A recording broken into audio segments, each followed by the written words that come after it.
Hello, listeners and readers of AwardsWatch.com. This is Awards Watch Executive Editor Ryan McQuaid, and I'm so excited to be sharing with you my extensive conversation with writer-director Richard Linklater for his 12-year anniversary of his cinematic masterpiece, Boyhood. Boyhood chronicles the life of a young man in South Texas from the ages of 6 all the way to 18, and it is truly a film that not only defined the era, defined a generation, but also defines Linklater's legacy. It's a one-of-a-kind film, and I was so excited to speak with the director about this movie and its power 12 years after its release. Hope you enjoy my conversation with Richard Linklater. Well, Rick, thank you so much for sitting down with me today and talking about this film. I was at the screening the other night at the AFC or AFS, and I just wanted to. I know that you talked about this in London a couple of years, like 2 years ago, about the wanting of having this reunion. So, what did that night mean to have most of the band back together and to see that with an audience again, and to kind of reflect on this film a little bit as it's already 12 years old? Yeah. I mean, I joked that I was just sort of kicking the can down the road, not wanting to do a 10-year, but there is something about 12.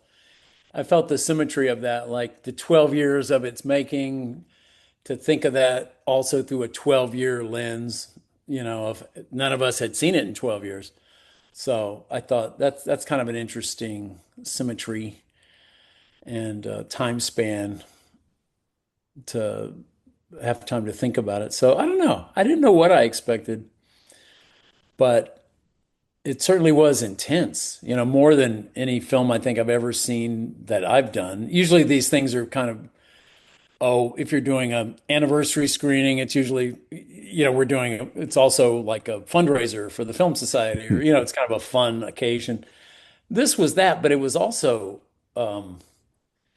it was an intensity I didn't really expect. It was like, wow, you had to think about your life a lot. For me, I'm watching my daughter grow up on screen. I'm contemplating my own parents who I've lost in the 12 years. My parents aren't with it, that kind of life. And you realize time doesn't quit, nothing's fixed. You just keep moving. And things I thought about the movie weren't even there. There were cuts in the movie that I've forgotten. I was in the movie in my mind was um, not really there sometimes. It was like, oh, I'd seen it so many years in the editing room that I forgot I had cut that out, or so I almost I had a less accurate memory of this movie than most movies I've done. I have a good memory, but that was an interesting phenomenon, I guess, of the 12-year process that is unusual. And I don't know, it hit me on a lot of levels, but it was still kind of, I don't know. Does it sound like you're full of yourself if you find one of your own movies kind of moving, or kind of a bit of a thing that drags you through? So, whatever. Well, isn't that how all movies are? That we see them initially, and then years later, and you know this because of time. Time is such a great, valuable tool with filmmaking, and then we see them in a different life because we're at different places in our life, much like the film kind of chronicles through Yeah. that. Yeah, and it's funny what time does to films too. I've been hosting this series for more than 10 years at AFS. It's called Jewels in the Wasteland. It's really an examination of 80s cinema. Hmm. I'm just showing a lot of, it's just considered some kind of bad off decade or something. But actually, my point is there's a lot of great films, or at least worth watching again with an audience. And almost always I see the films and go, wow, that's better than I remembered. Maybe it's the filmmaker in me who realizes the effort that went into it. It's like, oh no, that film's good. But every now and then there's a film where you just go, wait, that's not as good as I remember. It's like, and that happens every now and then. I'll come across a film. It's like, wow, this is kind of bad actually. But it's, something you like. So you never know how it's going to go. I think the future is uncertain for everything. So It doesn't have to take a couple of years. Sometimes it's a couple of months. It's a different setting. You see it at home. It's different than in a theater. You know how it goes. Like oh it's always yeah, different. you can pull the wool over a whole culture's eyes, and it can be exposed in months. Yeah, it's like, oh, that was a magic trick, or it's a they cast a spell. Hmm. Movies can do that. I want to go back to 2001 if I can. Yeah. And I want to go back to I read in interviews that you said that you had all these ideas, these sort of sprawling ideas, and you didn't know how to sort of put them all together into singular things. And this idea comes up for you to put those ideas, over the 12 years into those outlines. I'm curious about yourself, of, like coming up with the idea in those outlines, where you were and what you were trying to what did you wanted to ultimately explore, and what was it then like to have to pitch that and kind of get that. I know I've seen you Yeah. talked about them over the years being such a great partner, but that's not an easy pitch to say I want to make this film over a 12-year process, and I want to do it literally over 12 years as opposed to aging up a cast like a normal film would. Yeah. I mean, you talked about ideas. I think I was at a kind of a crossroads because the ideas I wanted to express were all over childhood, and you can't really do that in film. Like obviously you can't ask a 7-year-old now you're playing 12, now you're playing 13. Like there wasn't a form for what I was trying to express. I realized I didn't have just a little bit of a childhood story. I had like this sprawling idea.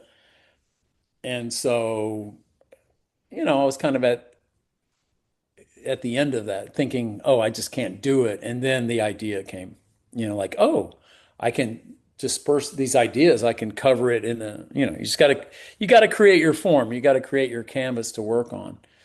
And so once that big idea popped in my head, seriously, I could just see the finished film, really. Everyone aging slowly over the film. It's like, oh, I haven't seen that before. So I was like, yeah. The only downside was like, yeah. And artists responded. Ethan, Patricia, they were in. Everybody kind of went, oh, cool. Yeah. What the hell? Whereas financing, I remember talking to a few producers, young producers, they were like, yeah, we just can't wrap our head 12 years, they just can't do it. But institutionally, IFC kind of came aboard and rode the whole way. Yeah, they deserve a lot of credit. How over that 12-year process from when you started with those outlines did you then, as the years are going on and you're coming back for those summers, how much did any of that initial stuff change for like events, Oh, history, oh, moments in life for it yourself, the was cast? it was all process oriented. I can't emphasize this enough. It was like I knew I would be collaborating with an uncertain future, but a future nonetheless. I had confidence that there would be something to collaborate with, but that's the leap of faith. And I had the architecture. By the end of year 1 or 2, I kind of knew the last shot of the movie. I knew I could tell you what the adults do the whole movie. You know, 1 through 12th grade, but it gave me the opportunity. And this was what's made it such kind of a life work was I could spend the whole year, and I do better in this world when I'm engaged artistically. I'm going through the world with my antenna out going, oh, that's interesting. Could that be in the movie? I'm looking for things. Could that be, oh, an election? I think would you remember, what would you remember from a life during this era? And so I definitely had my eyes open. And as a parent in this era too, I was kind of like, oh yeah, what's this Harry Potter midnight book thing we're going to? I mean, that's crazy. I don't remember that. And I said, well, they might not be that in the future. Let's see if we can film that. I think you were So right about that. We haven't had something like that centered around a book, at least. a book, yeah. Yeah, there's such so I was looking for little things in the culture was speaking to me, but it's a good way to go through life. The art, you want to be engaged with the world, so eyes open, ears open. Whatever was going on, I knew would find its way in a cultural timestamp sort of way into it. But the film's really about the relationships and all that. So, but it would be an active collaborator. So I had this 1 year um, window, and I was in touch with the actors too. Even though we were apart, I might call them up and we'd talk about something. And because Eller was local, I could meet with him throughout the year. And, he would come to events and we were it was practically family. So I was always gauging him, like developmentally, what he was into, what he was up to. You know, I didn't want to make him do things that he hadn't actually done. I wasn't going to make him kiss someone if he hadn't kissed yet. I was just kind of gauging where he was at. So, Along the time period in which you're making this film, you made 8 other films. mm, And that is to kind of fathom that you're putting this whole thing and you've got this going on in your head and you've got all these other projects, big, small, medium, everything in between. And it's literally an entire filmography. If you wanted to, when I was looking at it, I was like, this is massive achievements in your career mixed within these summers going back. So how was yeah. it like balancing those other projects, those other creative things with this? And did those projects help this in your growth? Did this going back in the summer, did it kind of like refuel the tank in terms of creativity for yourself to tackle that next one? Like, how Yeah, was it balancing all that? I think, yeah, it had a good resonance. I mean, I'm thinking of this now. I think because Ethan and I committed to this in 2001, we filmed it in 2002. Hmm. But what do we film the next year is the Before Sunset. I think the idea of our commitment to this actually helped us to to think of the Befores as kind of a life project also. Hmm. I think that influenced it in a way.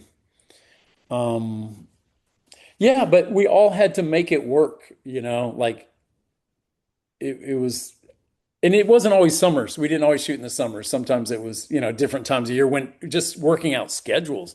Second, we would wrap. We'd take about 2 weeks to not think about it. And then it was like, okay, when are we going to shoot next? What's Ethan? We'd start targeting dates. And this whole thing is so topsy-turvy with pre-production because you still have to put in those weeks of prep to shoot 3 days. You need locations, you need casting, you need insurance, you need, all the transportation. You got to gear up to make a 35 millimeter shoot and then you only shoot 3 days. So at the end of the time, we spent, a year in pre-production and only 30, whatever, probably less than 40 days in production. So it's a ratios that wouldn't make any sense to a normal movie by any means. So, but it was just this, I can't describe it other than a life project. And you can't really contract. People were always like, "Well, what if someone quit? What if Eller just decided to quit?" I said, he's not, we're all here on faith. You can't contract anyone to do anything over 7 years, famously, and for good reason. Um, so anyone could have quit. I just thought it'd be a fun thing to do every year, and it was. The film gained its own momentum. I would say at first it was a little abstract. The end was so far away. I would imagine like starting a marathon or something. You just can't think the finish line, but get about 30% through, half through. It's amazing how the time moves a little quicker.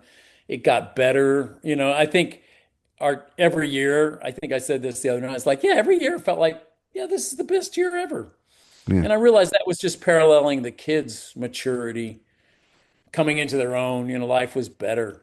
So we hit the right stride and had the right um, maturity, I guess, that the film needed. Did But you did you yeah. ever feel like you might potentially lose the project, like in terms of the path that you were going on from the end, or was it always you were always pretty much No, able to get right back there? yeah, no, the hardest was years between years 1 and 2. I think that was the longest period. It's only because Patricia had a baby. Hmm. She was on a show. Ethan was busy. I was busy. I think I was doing School of Rock then. It Hmm. was just kind of like we all were busy. And yeah, it was a little trouble once, but once we got past second, third, fourth, we really got, Because then it's like, oh, this is this thing that we have to do. It's that initial yeah, hurdle, right? it became more, and you're more committed to it. If you just do it one year, that's, a little commitment, but then the more you can feel that cumulative investment, sunk Mm. costs, as they say. Yeah. We're like, oh, we're in. So every year had a little more weight to it, a little more importance. By the end, it was, um, significant, as you can imagine. Yeah, And by the last shot, everybody's like, "Whoa, what have we been through?" You know, and there was a large number of crew that were there at the beginning and there at the end. You that's know, great. Speaking, you spoke earlier about locations. I'm curious about when in the process, or was it always in the process for, obviously Houston plays a big part in the beginning. Austin plays more of a part for Mason in towards the end, yeah, in West Texas.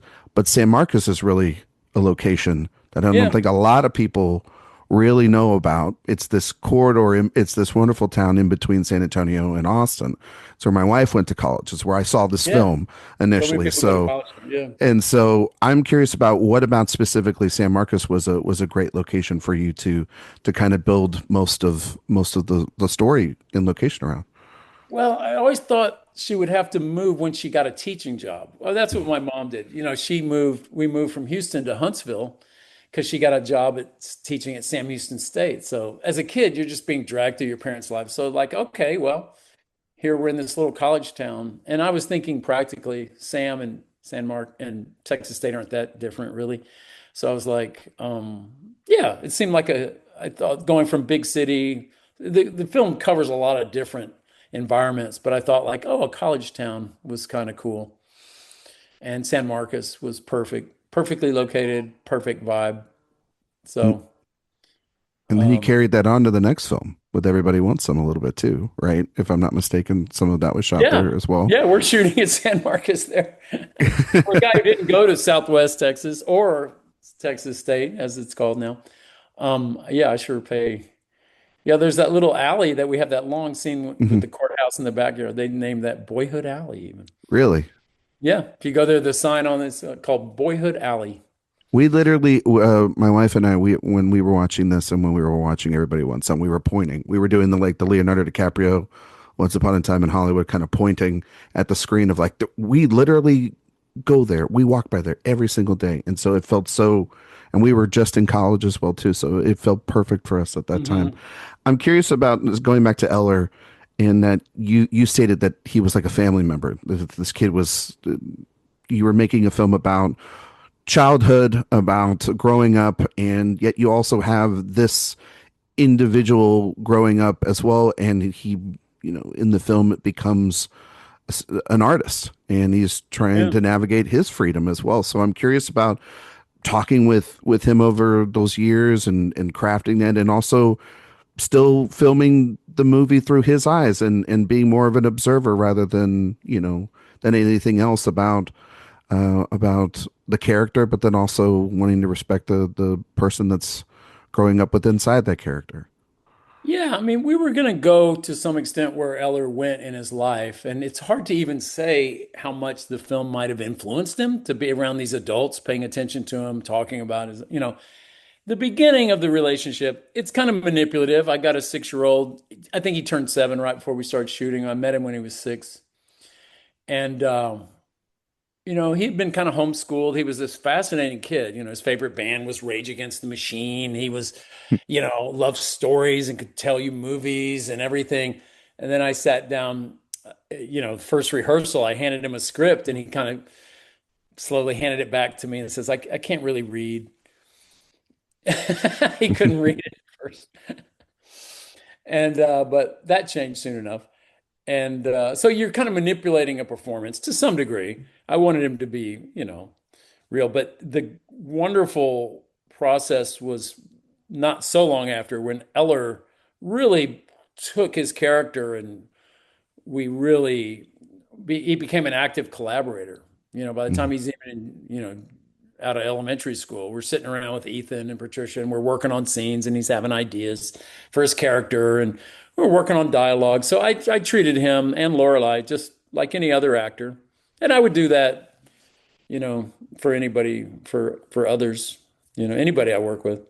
So he got put through the same process, the same grinder. But wait, what was your question? Did I? Well, no, I was just curious about the evolution of working with him. That's all Yeah. through that time period and coming to the conclusions that you make, because Yeah. you finding an individual as well as also the destination for the character that you originally had, and those are gonna change over time because of the I person that would you have have thought there. too early on. I remember consciously making a decision with Eller. Like the better angel of my nature was probably the artist kid rather than the little jock kid. I Hmm. met a huge casting thing. A lot of little kids who were playing little league and normal kids. And Eller was something else. He was just a little interesting person. I thought, okay, let's bet on that. And I would have thought maybe because his dad's a musician, I thought, oh, by teenage, if he's in a band or something, we'll just kind of work that in to some degree, you know.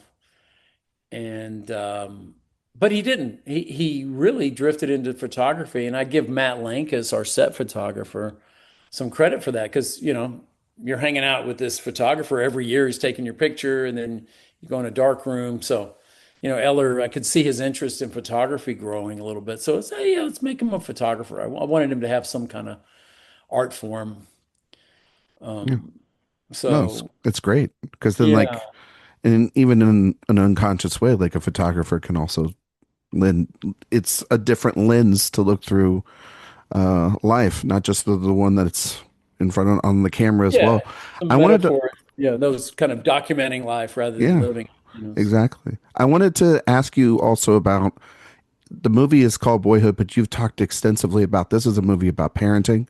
This is a movie Yeah. about people evolving as parents.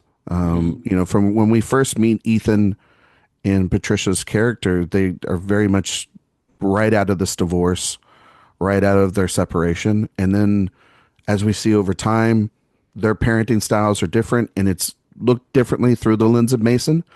And then there's that wonderful moment in the kitchen between them. Can you talk about like the evolution of parenting? And because I don't think we see a lot of that within divorce, even just nowadays, where these two people are, they were once in love, but they're there for these kids, and there's honest truths that they tell one another about.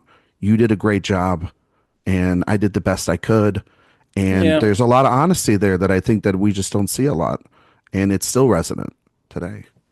Yeah, maybe that's wish fulfillment on my part. Like my parents, when they had to be around each other, graduations and the typical, you know, divorced parents where they have to be in the room together at these handoffs and it's a little awkward and you would hope they could get along or have these reconciliation moments or something. So, but I think that grew out of Patricia and Ethan. We were all kids of, divorce and the reality of that. And, yeah, I always thought this was a portrait of, kind of bumbling through parenting. It was figuring that out. It wasn't, yeah, and it wasn't always called Boyhood either. It was 12 years. It was a lot of things, but Mhm. that was always going to be the primary POV of the movie, obviously. But it is a portrait of of parenting or Yeah, or trying to do, they're trying to do their best, but they're flawed. They make a lot of mistakes. yeah, Judgment is not always great. So, but that's what it's like just to be human. And parenting, you really can't take it back. It's real. It's the kids are going through it. The stakes are high. I remember that just as my kids started asking questions, I was like, oh, that's a pretty deep question. I better not that requires a full on, I can't just bullshit my way through. This is real in their lives. You better up your game, human being person. It's like, oh, kids challenge you to do your best. I think So I yeah. think what's so great about Patricia's performance is that while she has gone through, it's stated in the monologue that she's gone through the divorces in the house and she's selling, she's Yeah. downsizing and everything. By that time, you see someone that's a survivor for herself, a survivor for her kids, and then you wonder about, well, is it just about passing on your kids? And you see this student that came to the restaurant that's at this restaurant, and it's all about the impact that's just beyond what you can control, and that she was an influence on someone. And and you see that Mason, I think that the one of the projections I have, this is kind of like how I was with my parents, was is that my dad I was very much did all the cool stuff with my dad in those memories. And then in your mom, you kind of think back like, man, she worked her tail off to get where she was to pay off the house by herself and to be single and independent. And you think that, over time that maybe Mason will go back and appreciate that. Can you talk about developing Yeah. her as a character as well? And I know that you kind of mirrored that a little bit off of your mom as well Oh, too, right? If I'm not completely. mistaken. And even to the end, the scene you mentioned, because I remember my mom who, she struggled. She was a single mom in the inflationary 70s with three kids, and it was tough. Yeah, it was a real struggle. And she worked hard, and, it was, and amongst those struggles, I would still, one of her former students would come up to me and say, "Oh, yeah, she changed my life. Your mom was really, yeah, she's great. She's great." I was like, "Oh, wow," because she's kind of stressed out and she's, telling me shit to do. And she's kind of, I don't necessarily see her as great all the time. She's the one telling me what to do all the time. So yeah, it's good to get movies can enforce multiple perspectives in that way. And it's good to have that reminder as a kid. But I mean, I always saw my mom was really strong, of course, and I admired her. But there's it's a portrait of that for sure. So Patricia got that. Between also the scenes with her and like the normal day stuff is then Ethan's coming back in with, in sort of splices of life with these wisdoms and everything too. I wanted to ask you a little bit about the evolution of, and you mentioned it a little bit earlier, of that relationship. It's one of your longest collaborations, and we see that collaboration not just in the other projects that you mentioned, but we see it over the course here, and then that collaboration finally reunited this past year with Blue Moon. And sort of in between Yeah, that time period, which was almost the same amount of time as shooting this film. So I know. it's very interesting, just kind of the parallels between the relationship and working with them. But can you talk about what you saw in him over those years and his role here? Yeah, Ethan and I, we worked together a lot up to, but then Boyhood was the last thing we did together. We're still friends and we're trying to get other movies made, but we realized, oh, we haven't rolled camera in more than a decade on Blue Moon. So that was just the way that worked out. But, Ethan and I, we realized our dads did the same job in the insurance industry. We were, single moms that we had such a similar trajectory.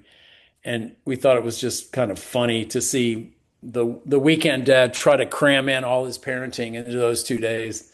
It's kind of like a little desperate, a little self-conscious, but he's trying. He really is, so it's a portrait of that. Yeah. But I don't know. Ethan's a great collaborator. He pushes you and he's a great listener too. So I wanted to we ask love about the music because it's such a vital part to this movie.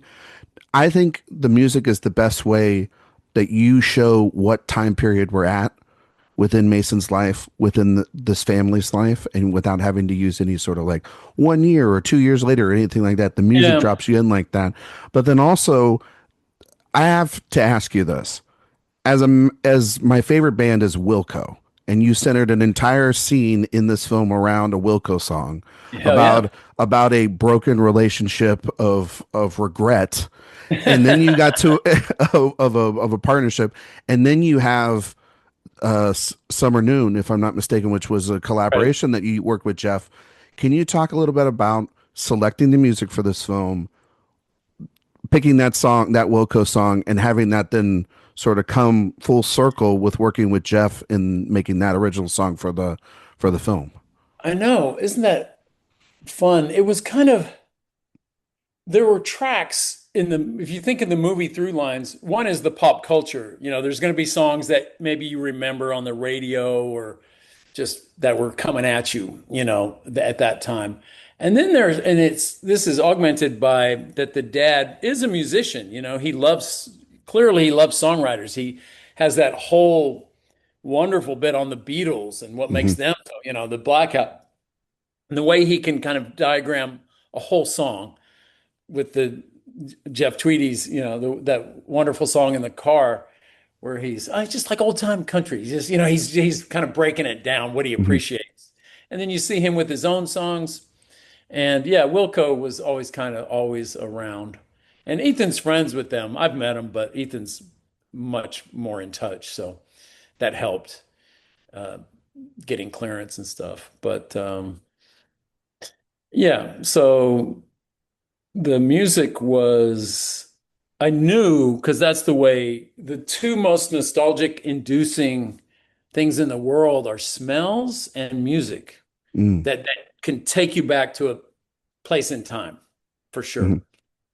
And so I was very conscious of that, kind of on the pop front, that those songs would be important. So I was always kind of looking around at the culture and trying to figure out what people would remember from a certain time. And I had some consultants, actually, some young kids. I was just telling me, like, okay, that year, what were you listening to? Like, oh, everybody liked this song. Every party I went into, that song was playing. I was like, yeah, that's the kind of, so that helped me with a certain percentage of the music that I'm not the demographic. Yeah, So I was really trying. I mean, it had to be a song I liked and thought fit the yeah. movie. It helped that it had some personal resonance with people.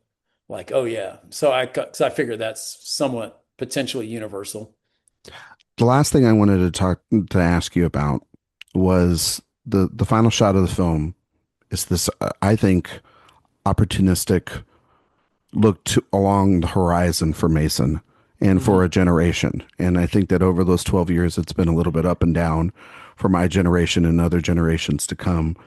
And I wanted to ask you about your optimism for the future of artistic expression, freedom, filmmaking, creativity, individuality. But then I also wanted to ask you about you're making another one of these long, extensive processes for Merrily We Roll Along. I don't want to, I won't ask you for any spoilers about any of that, Yeah. but about doing that process and that adaptation, what excites you about doing that again for the duration of that? And hopefully, and well, not hopefully, we will see its conclusion one day. What still excites you about jumping back into doing a long form Well, project like that? that was just, it was several years after Boyhood, obviously. And I was just thinking, like, well, my favorite Sondheim musical is actually Merrily, but it doesn't quite work. That was and then it was like, well, if you there's one way to solve that. And I have proof of concept. And I was like, that's interesting. It's like, Mhm, how old am I? Okay, I bet I might be able to squeeze that in this lifetime. So once that's in there, it's like it's just storytelling. mhm, It's a storytelling challenge, how to make something hopefully work and resonate. So I don't think had I not done Boyhood, I don't think I would be able to do Merrily as proof of concept because it's a bigger thing, mhm. period piece, musical, blah blah. But that's a fun process, It's the same kind of summer camp vibe. You get back together and go, "This is weird. Here we Yeah. are. What song are we doing this year?" So a fun life project. Do There's you worse feel places to be than inside a Sondheim musical. for sure? Do you feel that optimism though for the future? Still? Yeah, it's artist's job to be optimistic and to see potential in things and not in some Pollyanna-ish way. Artists are truth seekers, skeptics, bellwethers for everything that's wrong also. But at the fundamental human level, you have to believe in the worth of communicating and, sharing experience and expressing, personal expression and freedom and all these things that are so key to your life. I just don't see any force outside that diminishing that too much. If you study even the most oppressive, shitty regimes, and I have friends who live in crappy countries where they're really oppressed, and they still manage. There's something in the human spirit that has to express itself and its condition and its situation. So, um, yeah, technology is always things are changing. The film industry in particular feels imperiled always, but it always has. It's volatile, it's commercial, and it's techno. There's a technological element that's always changing, and that feels scary to people. So I've been doing it just long enough to know I've seen a lot of ups and downs and shifts, and you just adapt, humans adapt.